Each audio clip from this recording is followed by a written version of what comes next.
Hey guys, this is Josh with Rave Creation, and wanted to take a look at this Model 12 unit today and see if perhaps it fits your needs like it does mine. There are a few flaws, and I'm just going to nitpick this unit. I really like it. I'm happy with my purchase. I'll go ahead and say that. But there are things that I think everyone should be aware of. Model 12 is a wonderful unit, does a lot of things. It's in the family of the Model 16 and 24, but this is the only one that actually has the DAW controller capabilities. The other two are analog. This one is digital. I'm not going to dig too deep into the actual layout of the board. That other information is easily available and it's all over the place. So I'm going to get into a few things that I haven't seen. First, I did want to start with connecting this to Studio One. There is not a preset for Studio One, but you can use the Mackie Cubase setting and it works. I didn't have to adjust anything else on the board, and it worked directly with Studio One. There could be one fatal flaw, however. As great of a unit as this is, there is something that I think that needs to be pointed out directly, and it is the inability to unpair your headphones from your main mix. So if you have your monitors plugged in and headphones plugged in, you get signal from both no matter what. You can't separate the two. This may be a deal breaker for you. However, there are two somewhat easy solutions to this. One is the solution that I'm opting towards, which is turning down my monitors. It is a bit of a hassle to go over there and turn them down when I'm working with headphones and tracking like I'm doing now, but it is a viable option. It is a bit of a hassle. The other option would be to use the submix and mute your main and have basically use the outs of your submix to a breakaway cable into a headphone amplifier, and then you can have a separate headphone mix. Now that is a really contrived way of going about it, but you can do it that way if it is that if that's an option you want to go with. But you do lose your submix in the process. Now on to the preamps. First to note, the phantom power is either applied to all channels or no channels. It's not that big of a deal and it doesn't hurt my applications, but that may be a problem for you, something that you can't deal with if you're using ribbon mics and such. One of the big questions a lot of people, especially myself, had about this unit is could it power the SM7B mic, which is what I'm using right now.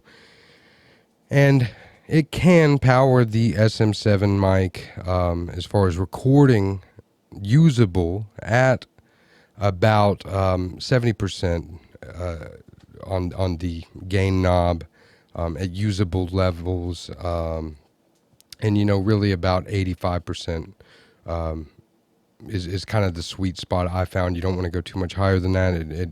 You can start to hear noise in the background. But I do, however, run a cloud lifter on my SM7B. I'm able to have usable audio at about 50%, and really best, still up in 75%, 75% at the best. Another mic, just testing, we have another dynamic mic, the Shure 55SH, and it really, I didn't try the cloud lifter with it, but we used it for a podcast as a second mic, and it took 90%, and it sounded pretty thin, but that mic does sound thin anyway. Also to note, the SM7 sounded quite a bit thinner without the cloud lifter. The faders they feel great. They're very smooth. They're consistent all the way through the board. Nothing to really complain about for what you're getting there. The buttons and switches, they feel pretty solid. It's very, it has an analog feel even though it is digital. It's very nice to have this console type thing in front of you. The knobs are a bit wobbly though, and it could be an issue if you're not a careful person and if you aren't really cautious around your gear. So that is something to take into account. As you can see here, they do move a bit and everything's kind of loose, but quality wise, it's par. It's good enough for sure. The actual menu interface, it feels rather dated and clunky. For future models, I think people would pay the premium for a more modern viewing system. Otherwise, it's kind of just a regular thing. Everything's pretty smooth as far as it can be. It's tried and true, so I understand why they did it the way they did.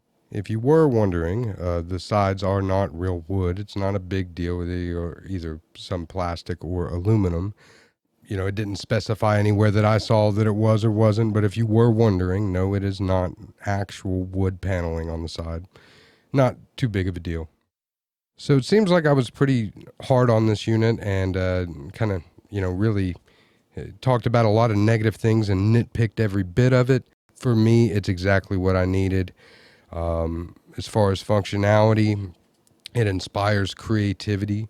It fits my build and it gets my approval. Overall, I would give it a truthful, honest review of an 8 out of 10. There's a few things that hold it back, but overall, even at an 8 out of 10, it's really a must-have in somebody's situation like mine.